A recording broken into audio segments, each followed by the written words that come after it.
नमस्कार दोस्तों, स्वागत है आप सभी का विद्यासागर गुरुजी यूट्यूब चैनल पर। जैसा कि बिहार दरोगा के लिए एक और नया बुक का मैं टेस्ट सीरीज आप लोगों के लिए लेकर आ गया हूं।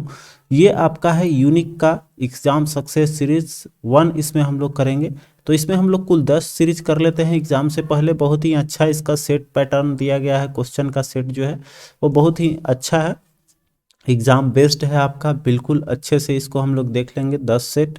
और इसके अलावा जो प्लेटफॉर्म चल रहा था तो उसमें 22 के बाद से आपका आ जाता है क्वेश्चन बैंक टाइप का दिया हुआ, जिसमें 30 सेट थी।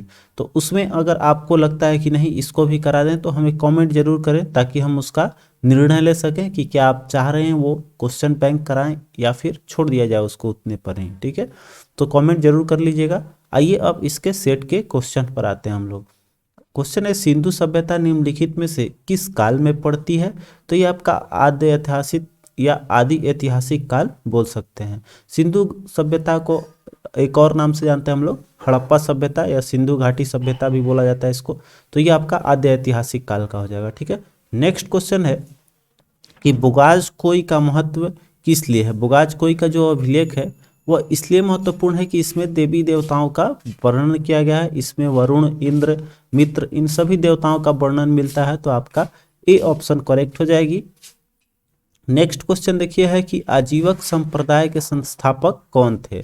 तो ये आपका मखलीपुत्र गोसाल हो जाएंगे। ठीक है, आपका अगला है कि मखलीपुत्र गोसाल आपका महावीर के मित्र हुआ करते थे। अगला देखिए कर है, किस अभिलेख से यह साबित होता है कि चंद्रगुप्त मौर्य का प्रभाव पश्चिम भारत पर फैला हुआ था? तो ये है इनका जूनागढ़ का अभिलेख। ऑप्शन सी जो है देखिए आपका करेक्ट हो जाएगा, जूनागढ़ का अभिलेख। रुद्रदामन का जूनागढ़ अभिलेख करेक्ट आंसर है। अगला देखिए है, किस अधिवेशन में होम रूल समर्थक अपनी अपनी राजनीतिक शक्ति का सफलतापूर्वक प्रदर्शन कर सके थे? तो इसका साक्षात उदाहरण है 1916 का जो लखनऊ अधिवेशन हुआ था। ये कांग्रेस का लखनऊ अधिवेशन और आपका होम रूल एक साथ हुआ था। तो यही है आपका सफलतापूर्वक माना जाता है इसको, लखनऊ अधिवेशन को। ठीक है, आते हैं 6 नंबर क्वेश्चन देखिए कर है, 1917 से 18 में अहमदाबाद में गांधी जी द्वारा चलाए गए सत्याग्रह में किसने हिस्सा लिया था? तो देखिए ये जो हुआ था, पहला जो था इनका वो हुआ था कृषकों के लिए किए थे, और दूसरा जो अहमदाबाद में हुआ था तो वहाँ पर मिल में जो काम करते थे उनके लिए किया गया था। तो यहाँ पर ऑप्शन थोड़ा जटिल आपको नजर आ रहा होगा, एक में मजदूर है और एक में औद्योगिक कर्मी है। तो मजदूर में सभी शामिल हो जाएंगे, लेकिन ये फैक्ट्री के लिए था आपका, तो आपका औद्योगिक कर्मी बिल्कुल सही हो जाएगा। ठीक है, नेक्स्ट क्वेश्चन देखिए कर है, अवध के इक्का आंदोलन का उद्देश्य क्या था? इक्का आंदोलन क्यों किया गया था, जो कि आपका कब हुआ था? 1920 में इक्का आंदोलन, इस चीज को याद रखेंगे। और क्यों किया गया था भाई? तो ये आपका मुख्य रीजन था कि इसमें जमींदारों की अधिकारों का रक्षा करना था। बी ऑप्शन करेक्ट हो जाएगा। अगला देखते हैं 8 नंबर क्वेश्चन पे अब हम लोग चलते हैं। कर है 8 नंबर देखिए कि आईएनए किसके दिमाग की उपज थी और इसकी या किसने इसकी स्थापना की थी? मतलब आईएनए जो है आपका, ये आज़ाद हिंद फौज जिसको हम लोग बोलते हैं, इसके संस्थापक कौन माने जाते हैं? तो आपका इसमें डॉक्टर मोहन सिंह हो जाएंगे। ये किसके दिमाग की उपज पूछ रहा है, तो आपका डॉक्टर मोहन सिंह हो जाएगा।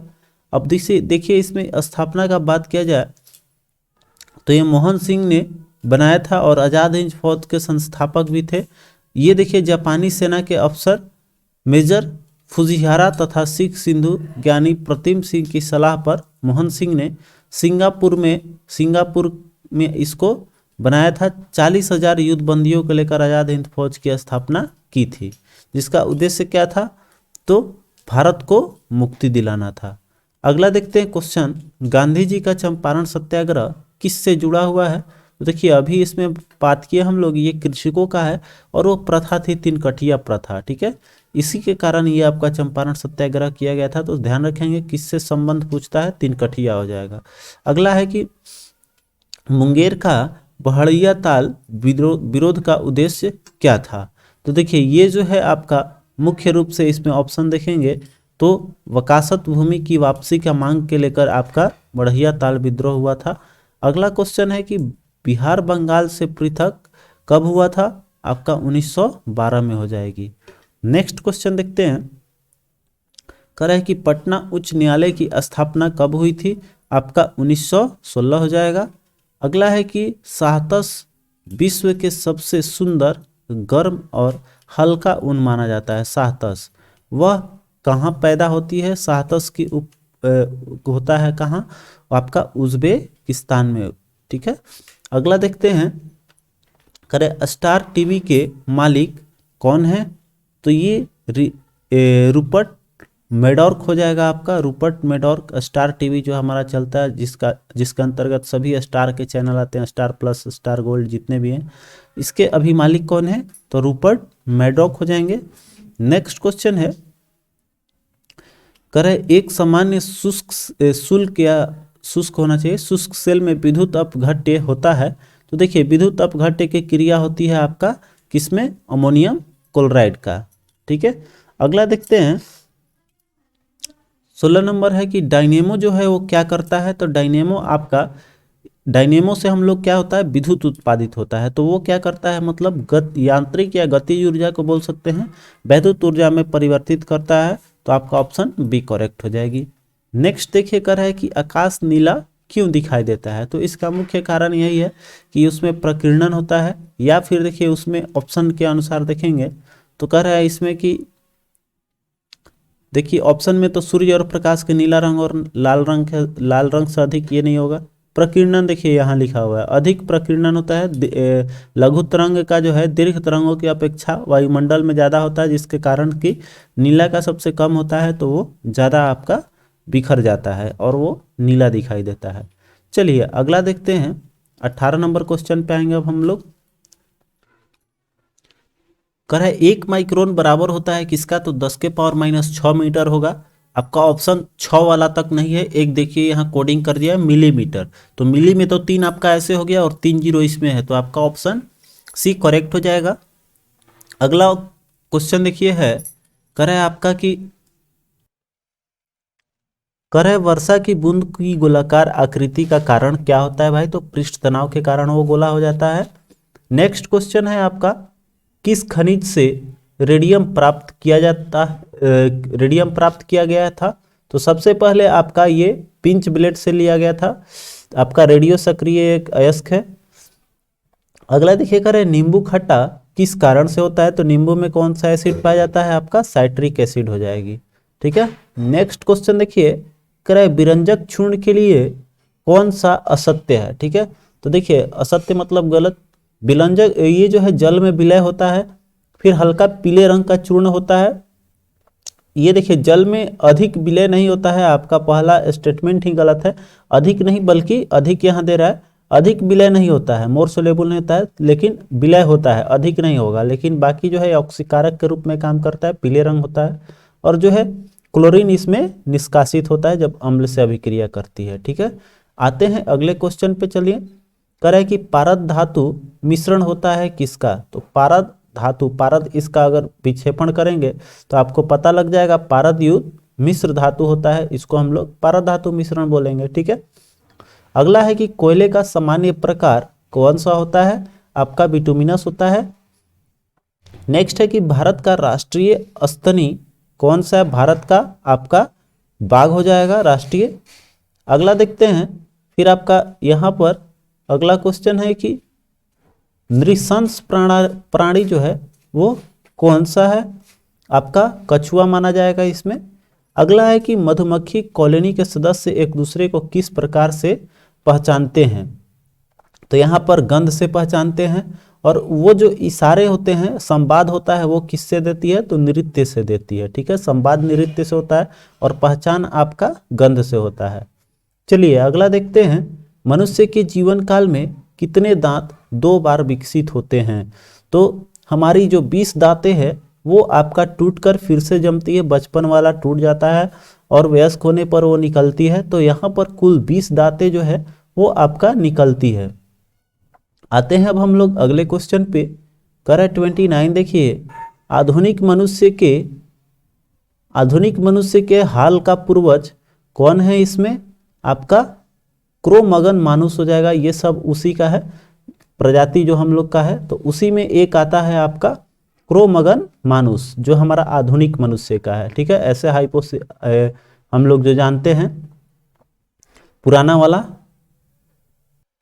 हेमोसेपियंस, तो वो भी एक प्रजाति है। उसी तरह से आपका क्रो-मगन मानुस है जो आधुनिक मनुष्य का माना गया है। ठीक है, नया वर्जन है ये आपका।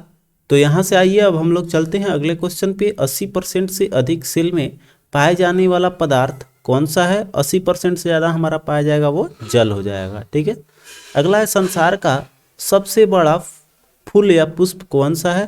तो ये रिफ्लेसिया है। बहुत पुराना क्वेश्चन है आपका ये।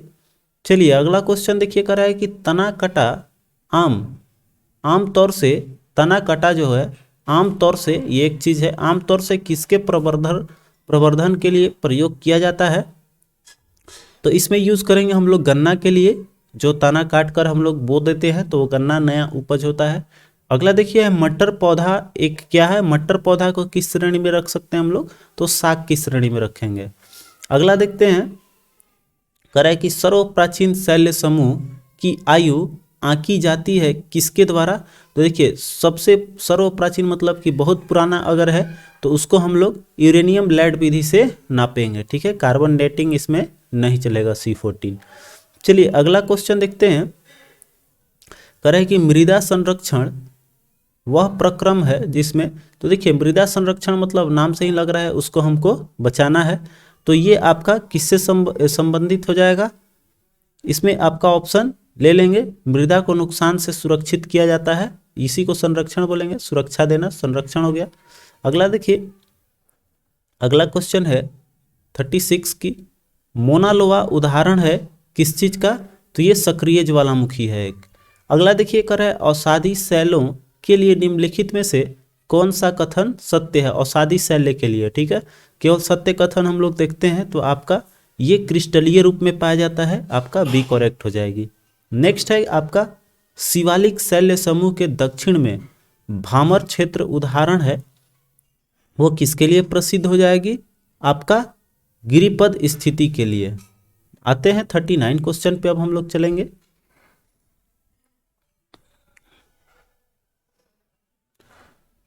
थर्टी 39 आपका है कि भारत विस्तृत है कहाँ से कहाँ तक? तो देखिए यहाँ पर तो सबसे पहले हम लोग जानते हैं कि ये किस गोलार्ध में है। तो यहाँ पर देखिए एक ही गोलार्ध होगा, यहाँ पर आपको नजर आ रहा होगा एक में उत्तर एक में दक्षिण, एक में उत्तर एक में दक्षिण, तो ऐसे ही आपका ये तो खत्म कहानी है।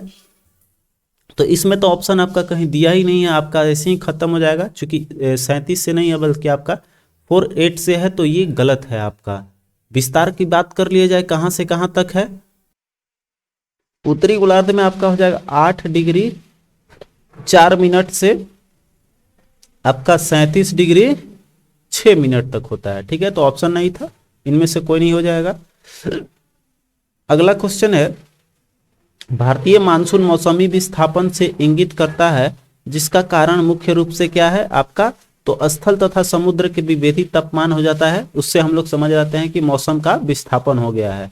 अगला क्वेश्चन है कि तिब्बत में मानसरोवर झील के पास जिस नदी का स्रोत है वह कौन सा हो जाएगा? तो देखिए इसमें तीनों है, ब्रह्मपुत्र, सतलज और सिंधु, तीनों निकलता है मानसरोवर से। एक राकसताल से निकलता है, एक आपका कैलाश से निकलता है आपका इसमें तीनों मानसरोवर झील से हो जाएगा। अगला चलते हैं 42 का है, हिमालय की हिम रेखा निम्न में से किसके बीच होती है? ये क्वेश्चन कराया हुआ है। तो इसमें आपका अप्रोक्सली जाता है 45 के आसपास में। तो इसमें देखिए 45 से जुड़ा हुआ 2 ऑप्शन दिखाई दे रहा है। ठीक है, तो हमारा इसके बीच में ले लेंगे, एवरेज हो जाएगा 4000 से आपका 58,000 के पश्चिम में। ठीक है, यहाँ देखिए ऑप्शन में पूरा पश्चिम में दिया हुआ है, तो इस चीज को ध्यान देंगे, पश्चिम में ज्यादा आपको मिलेगा। आते हैं अगले क्वेश्चन पे। 43 है, भारत सर्वश्रेष्ठ उत्पादक एवं उपभोक्ता है किस चीज का? तो उत्पादक और उपभोक्ता दोनों का दृष्टि देखा जाए तो आपका चाय इसमें करेक्ट आंसर हो जाएगी। नेक्स्ट है कि हाल ही में भाजपा ने बिहार में कितने गांवों में सेवा दिवस मेरा बूथ कोरोना मुक्त बनाने की घोषणा किया है? आपका 20,000 इसमें शामिल किया गया है। नेक्स्ट है कि भारत का प्रथम उर्वरक संयंत्र कहाँ लगाया गया था? सबसे पहले लगाया गया था वो आपका सिंदरी में। ठीक है, अगला क्वेश्चन देखते हैं। करें यदि भारत की जनगणना में 2% वार्षिक दर से वृद्धि हो तो जनसंख्या आज की आबादी से दुगुना हो जाएगी अगले कितने दिनों में। तो देखिए चक्रवृद्धि ब्याज के चूंकि जनसंख्या हर बार 2% बढ़ेगा तो इसमें कौन सा लगेगा, कंपाउंड इंटरेस्ट के नियम से चलेगा। तो कंपाउंड इंटरेस्ट से जब चलेंगे तो पहली बात है कि ये हमेशा 50 दूनी का 150 से कम होगी। लेकिन अब इसका सॉल्यूशन किया जाए तो यहाँ पर निकलेगा आपका कितना, गुना में निकालेंगे तो माइनस हो जाएगा 40 ईयर्स, इसका सही जवाब आ जाएगा। ठीक है, 40 ले लेंगे। नेक्स्ट है कि भारत का सबसे अधिक जनसंख्या वाला शहर कौन सा है। सबसे अधिक देखा जाए सर्वाधिक जनसंख्या वाला, ये ऑप्शन देखते हैं सभी, तो इसका सही जवाब हो जाएगा कलकत्ता। इसमें सभी में आपका कलकत्ता सबसे ज्यादा जनसंख्या वाली है। अगला है कि साफ रातें मेघीय रातों की अपेक्षा अधिक ठंडी होती है, इसका मुख्य कारण क्या है। तो देखिए जो हमारा तापमान उत्सर्जित करता है पृथ्वी, वो क्या करता है कि मेघ जो होता है वह उसको वायुमंडल में ऊपर जाने नहीं देता, वो नीचे की ओर ही इसको रखता है। तो इसके कारण क्या होता है कि मेघीय रातों की अपेक्षा जो है वो आपका ठंडा रहता है, साफ रात वाला। कारण समझ गए कि ये मेघ जो है तापमान को जो धरती से निकल रही है उसको जाने नहीं देता है ऊपर, ये बादल जो है।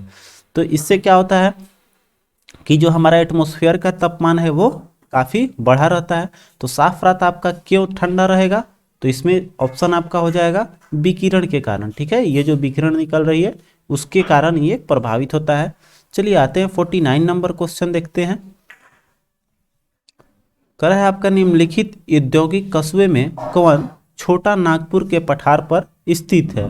तो इसमें आपका हो जाएगा रांची, जो है छोटा नागपुर के पठार है उधर ही रांची हो जाएगा आपका। अगला है कि भारतीय संविधान को अपनाया गया था, तो भारतीय संविधान को किसके द्वारा अपनाया गया, ये तो बहुत सिंपल है आपका। तो जब भी अपनाएगा तो उसी का सभा अपनाएगा, संवैधानिक सभा द्वारा अपनाया गया था। नेक्स्ट है 51 क्वेश्चन देखेंगे। करे कोई वित्तीय बिल प्रस्तावित हो सकता है, वित्तीय बिल जब भी होगा आपका कहां पर, तो वो होगा आपका केवल लोकसभा में। ठीक है, नेक्स्ट क्वेश्चन है कि पंचायती राज विषय है। तो देखिए पंचायती राज ये आपका पड़ जाता है राज्य का, तो राज्य सूची का हो जाएगा आपका, ऑप्शन देखते हैं सी जो है राज्य सूची पर हो जाएगा आपका। आते हैं 53 का रहा है कि न्यायिक पूर्वावलोकन का अर्थ क्या है। ठीक है, तो है कि सर्वोच्च न्यायालय इसमें क्या कर सकता है उसके बारे में इसमें देखेंगे। तो यहाँ पर किसी भी राज्य के कानून को अवैध घोषित करने का इसको अधिकार है। ठीक है, ये है आपका न्यायिक पूर्वावलोकन का। ठीक है, पुनर्विलोकन हो जाएगा। अगला देखते हैं 54 क्वेश्चन कि एक कल्याणकारी राज्य के निर्देशक आदर्श वर्णित है। तो देखिए ये कल्याणकारी जो है वो आपका किसमें है, नीति निर्देशक तत्व में दिया गया है, आपका ए ऑप्शन हो जाएगा। 55 है कि लोकसभा के स्पीकर का निर्वाचन कौन करता है। तो देखिए जितने भी लोकसभा के सदस्य होते हैं वो क्या करते हैं कि वही अपने में से चूज करते हैं कि हमारा कौन अध्यक्ष रहेगा या स्पीकर रहेगा, तो लोकसभा के सभी सदस्यों द्वारा चुना जाता है। 56 है कि भारत में किसी भी सदन का सदस्य हुए बिना कोई व्यक्ति कब तक मंत्री पद पर आसीन रह सकता है। ध्यान देंगे ये बहुत अच्छा क्वेश्चन है और आया हुआ भी है। तो हम लोग को कम से कम 6 महीना तक, ज्यादा से ज्यादा 6 महीने तक रह सकते हैं। उसके बाद हमको वो पद के लिए दावेदारी करना है तो उसके योग्य पाए जाना चाहिए, नहीं तो हमको उस पद से इस्तीफा या हटा दिया जाएगा। अगला है कि भारत का प्रजातंत्र इस तथ्य पर आधारित है कि प्रजातंत्र का हमारा इसमें ऑप्शन में देखेंगे तो एग्जैक्ट हो जाएगा, जनता को सरकार को चुनने और बदलने का अधिकार प्राप्त है, यही आपका प्रजातंत्र की मूल पहचान है। ठीक है, आते हैं 58 नंबर क्वेश्चन देख लेंगे हम लोग।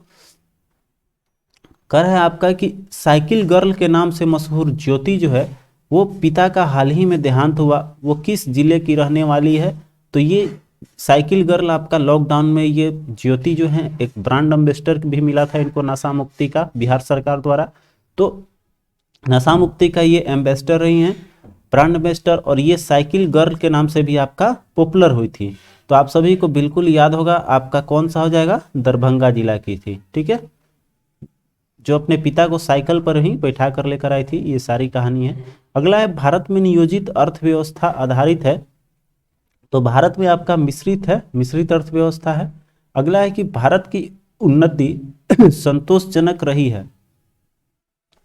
इसका मुख्य प्रदर्शित क्या करता है यहाँ पर भारत की उन्नति संतोषजनक रहने का? तो यहाँ पर ऑप्शन हो जाएगा कुल राष्ट्रीय उत्पादन में अगर बढ़ोतरी हुआ तो समझ जाएंगे कि हमारा देश प्रोग्रेस कर रही है। 61 है कि विभाजन के कारण भारत का कौन सा उद्योग सबसे बुरी तरह प्रभावित हुआ था? जब हमारा देश विभाजित हुआ था इसमें हमारा जूट और रुई का उद्योग जो था बुरी तरह से प्रभावित हुआ था, क्योंकि यही जो था जूट सबसे ज़्यादा आपका उस समय आधार था भारत का। अगला है कि 8वीं पंचवर्षीय योजना प्राथमिकता 8वीं पंचवर्षीय योजना में किसका वर्णन किया गया है? तो रोजगार बढ़ाने के लिए। नेक्स्ट है कि भारत में किस उद्योग में सर्वाधिक लोग कार्यरत हैं? तो देखिए यहाँ का अभी भी देखेंगे हम लोग का तो कपड़ा उद्योग जो है बहुत आपका इसमें सर्वाधिक लोग कार्य करते हैं। अगला क्वेश्चन है 64 नंबर देखेंगे तो हमारा कह रहा है बिहार में जंगल फैले हुए हैं, उसका क्षेत्रफल कितने क्षेत्रफल में आपका वन है? तो इसका सही जवाब हो जाएगा आपका 31 लाख हेक्टेयर। अगला क्वेश्चन देखते हैं 65 नंबर। तो ये कह रहा है कि बिहार में 15 जून को समाप्त हुए, ठीक है, 15 जून को समाप्त हुए पंचायत प्रतिनिधियों के कार्यकाल के बाद अब पंचायत के कामकाज का संचालन किसके द्वारा किया जाएगा? तो जो अभी कार्यकाल देख रहा है वो आपका परामर्श दात्री समिति द्वारा होगा। चूंकि यहाँ से आपका 15 जून से आ गया था बिहार में पंचायत चुनाव के लिए, तो उस समय सभी को पद से हटा दिया जाएगा, लेकिन अब जब तक शपथ नहीं लेंगे तो लोगों को इसके अधिकार नहीं दिया जाएगा। तो उसके बीच में कौन देख सकता है? आपका परामर्श दात्री समिति। अगला क्वेश्चन है कह रहा है कि सोमवार, मंगलवार और बुधवार का औसत तापमान कितना है? 42 डिग्री सेंटीग्रेड। तो औसत जब भी कहेगा तो सबका मान लेंगे कि कितना है? 42 है।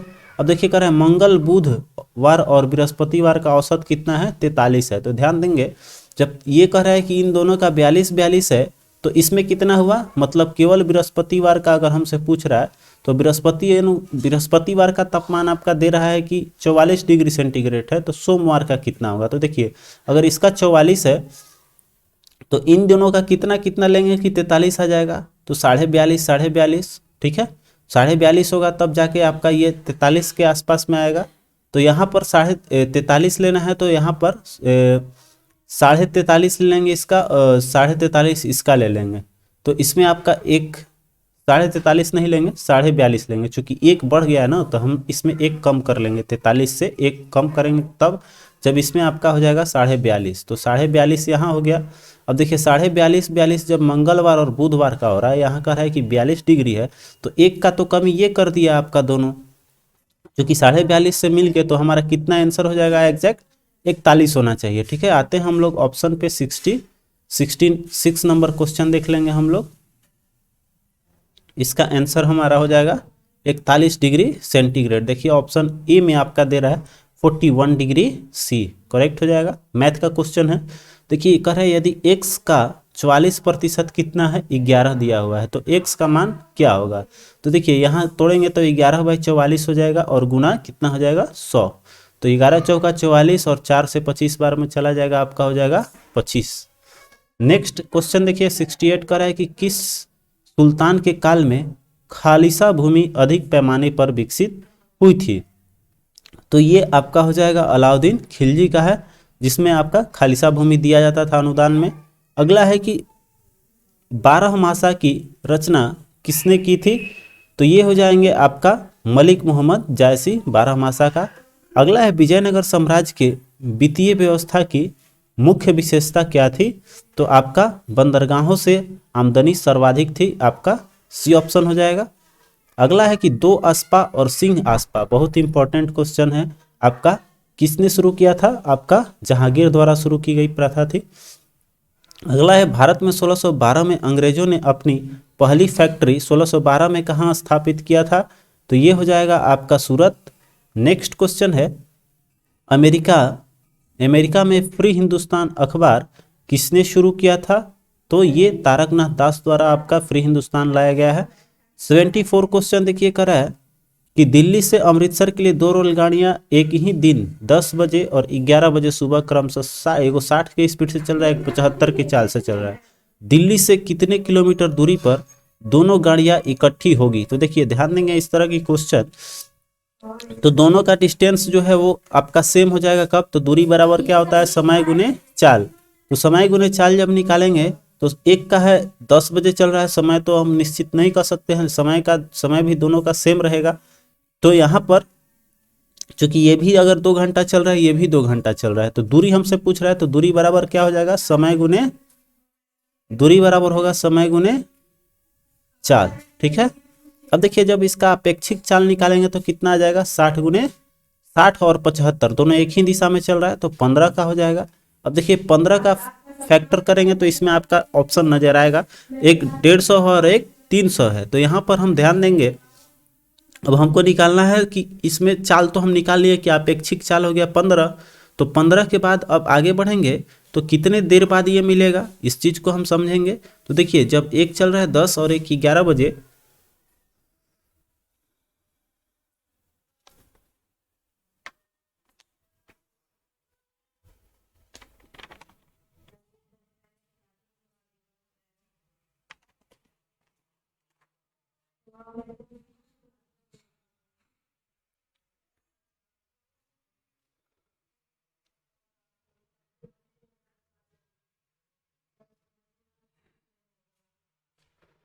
तो यहाँ देखिए यहाँ निकालने के लिए थोड़ा सा जगह चाहिए, तो मैं आपको एक शॉर्टकट फंडा दे रहा हूँ जिससे आप निकाल सकते हैं, अलग अलग समय पे भी चले तो कितनी दूरी पर मिलेगा। इसको निकालने के लिए सिंपल कुछ भी नहीं करना है, अब इसको समय निकालने में थोड़ा निकालना पड़ेगा, भागा दे देकर, तो जगह कम है।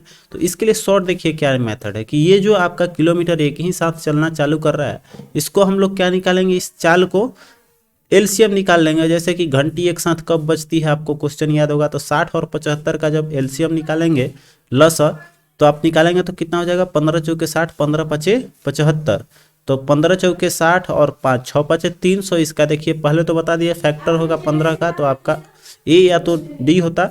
तो यहाँ पर क्लियर हो गया आपका कि तुरंत निकालिए 15 चौके 60 और 60 पचे 300 आपका करेक्ट आंसर हो गया। ठीक है, आते हैं 65 नंबर क्वेश्चन। देखिए ये भी मैथ का क्वेश्चन है।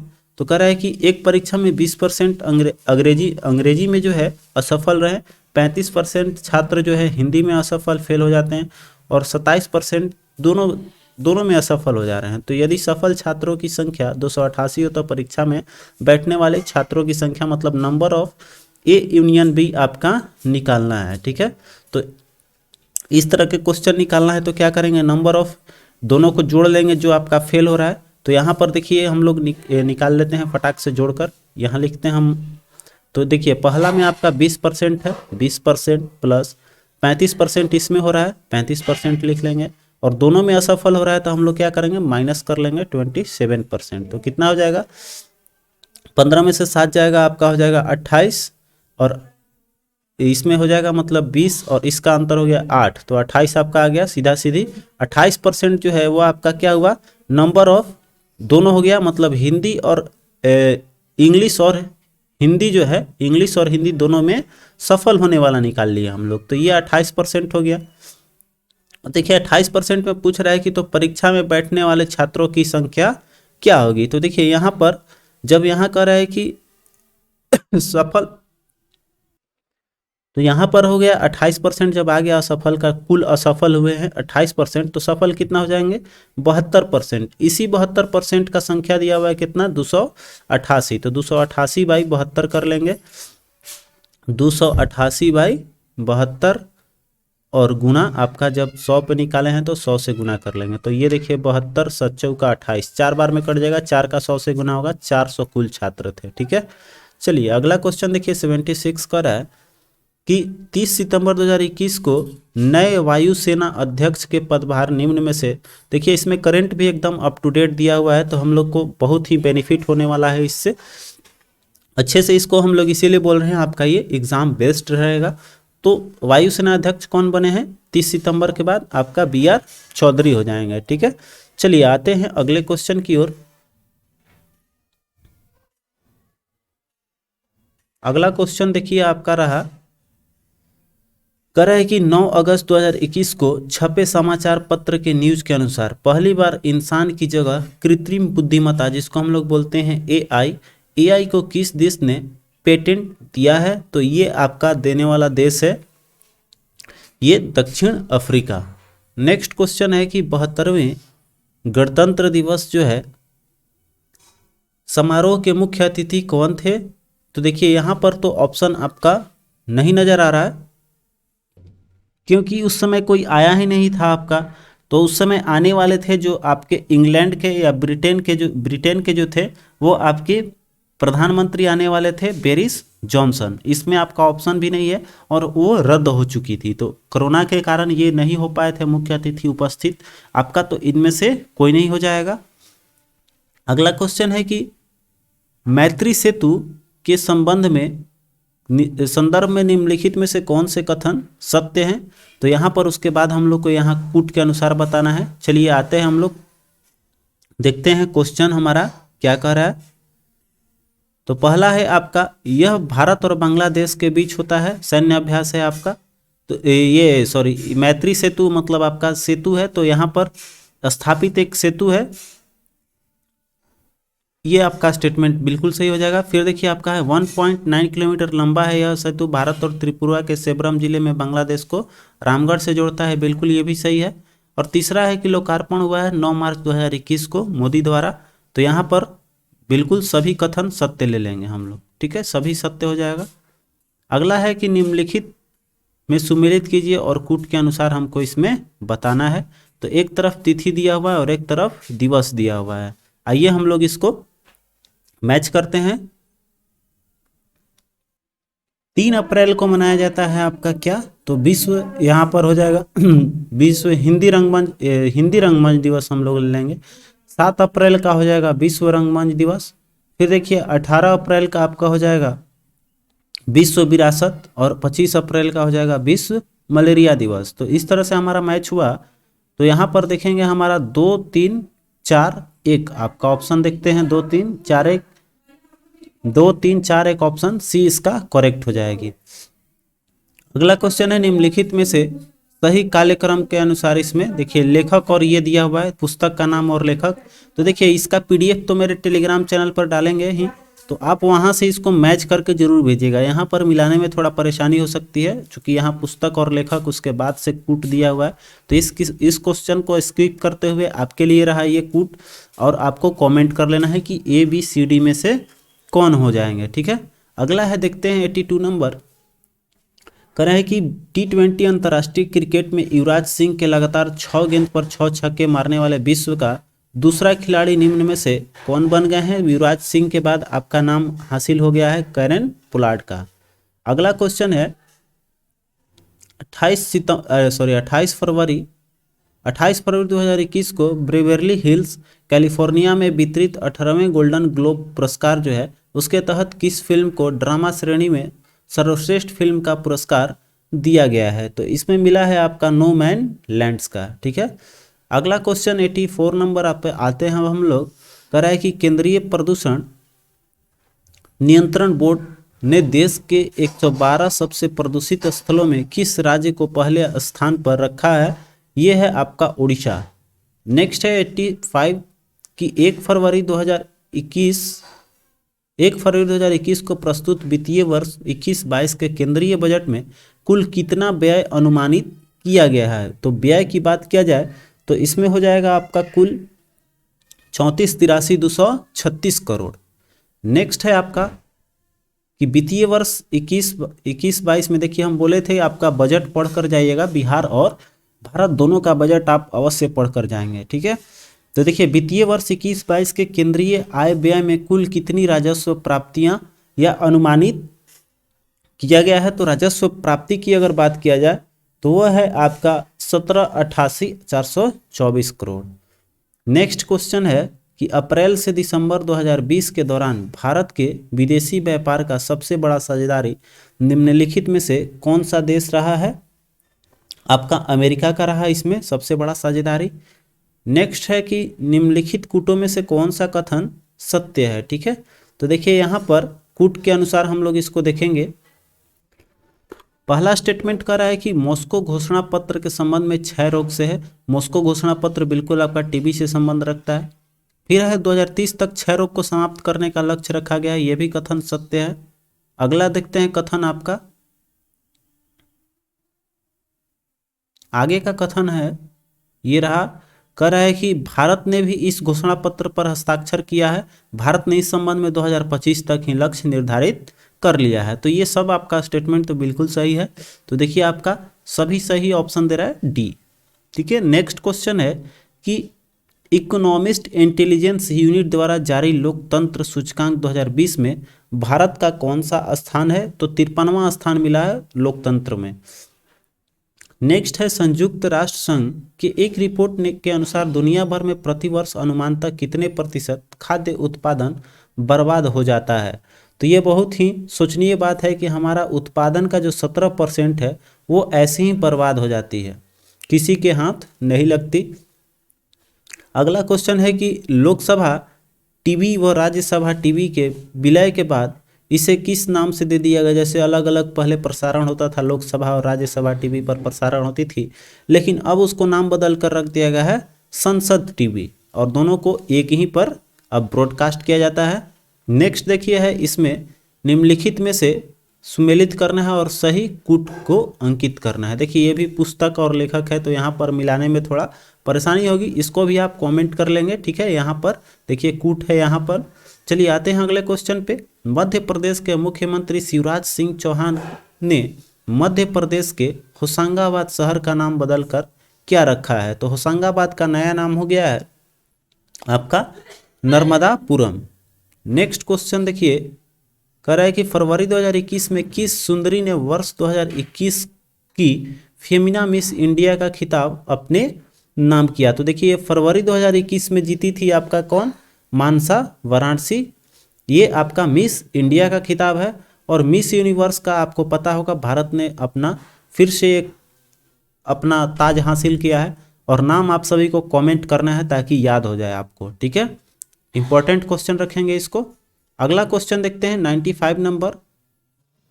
कह रहा है कि 25 जनवरी 2021 को निम्नलिखित में से किससे मध्य प्रदेश सरकार द्वारा देशभक्ति के गीतों के लिए प्रसिद्ध कवि प्रदीप जो है प्रदीप की स्मृति में स्थापित प्रतिष्ठित कवि प्रदीप सम्मान 2020 से सम्मानित किया गया है?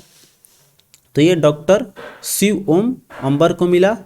अगला है, बिहार के मूल निवासी एवं दिल्ली विश्वविद्यालय के आचार्य निम्नलिखित में से किस हिंदी महिला कवियत्री की प्रकाशित पुस्तक टोकरी में दिगंत थोरी गाथा के लिए साहित्य अकादमी अवार्ड दिया गया है इनको, और देने की घोषणा 12 मार्च 2021 को की गई है? तो ये आपका अनामिका है, जो आपको पुस्तक है इनका टोकरी दे दिगंत थोरी गाथा के लिए इनको साहित्य अकादमी पुरस्कार दिया गया है। अगला क्वेश्चन है देखिए 97, कर है